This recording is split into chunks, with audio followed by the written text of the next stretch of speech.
Eu acho que o Rio de Janeiro é interessante a gente ver o que está acontecendo, porque afinal a cidade do Rio é a segunda cidade mais populosa do Brasil, o estado do Rio é extremamente importante, foi capital federal a cidade do Rio até 1960, né?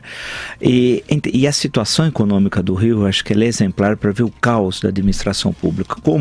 Claro que teve alguns problemas econômicos que não dependiam, evidentemente, dos governadores que passaram pelo Rio de Janeiro recentemente, como, por exemplo, a queda dos royalties recebidos pelo Estado, que eram em volume fabuloso, parte deles iam inclusive para as prefeituras e tal. Mas há outras questões muito mais relevantes do que isso que explicam o caos do Rio de Janeiro, que é a péssima gestão econômica. Mas não é só também a péssima gestão, eles não eram só os gestores ruins, eram corruptos.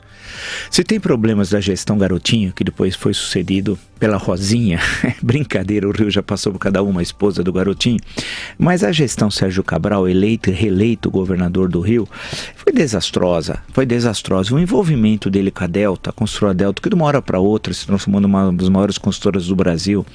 O dinheiro que ele gastou, que ele recebeu, o anel de 800 mil reais, ele como sócio da corrupção, Sérgio Cabral é sócio da corrupção e está escondido, e no meio desse caos veio o Pezão, seu vice-governador, que terminou seu mandato, posteriormente foi eleito reeleito governador lá do Rio de Janeiro, e é uma situação que agora ele fez um pacote absurdo, que não passaria certamente na Assembleia Legislativa.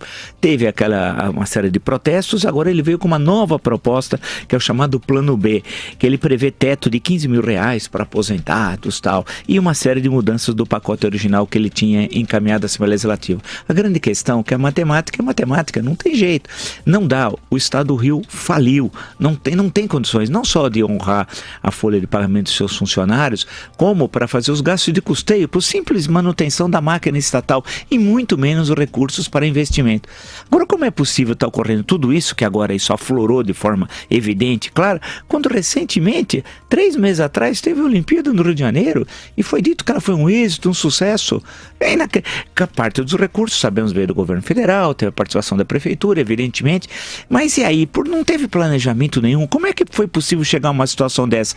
A pergunta sempre que fica em situações como essa é quem vai pagar a conta. Quem vai pagar essa conta? Não pode transferir, como já está querendo fazer o governo do Rio, por exemplo, a UERJ, a Universidade do Estado do Rio de Janeiro, eles querem federalizar, transferir para o governo federal. Não. Quer dizer que a bomba agora, todos os brasileiros é que vão pagar. O primeiro passo que o Pezão deveria fazer, ele envia as medidas que ele acha que são necessárias para o equilíbrio orçamentário. Mas a primeira questão, e ele não vai ter coragem disso, é acionar o Sérgio Cabral. Ele vai fazer isso? O Sérgio Cabral é o seu criador? Quem era o Pezão, politicamente falando, sem Sérgio Cabral? Mas a primeira coisa seria isso, acionar o Sérgio Cabral. Ele tem que ser acionado à justiça. É um dos maiores corruptos da história recente do Brasil. Criou esse caos. Isso é criação fundamentalmente do Sérgio Cabral. Como é que vai acontecer?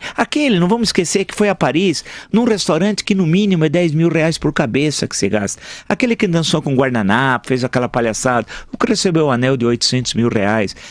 Ele não sabia que a esposa estava ganhando, quem pagou, etc. Depois disse que devolveu o anel.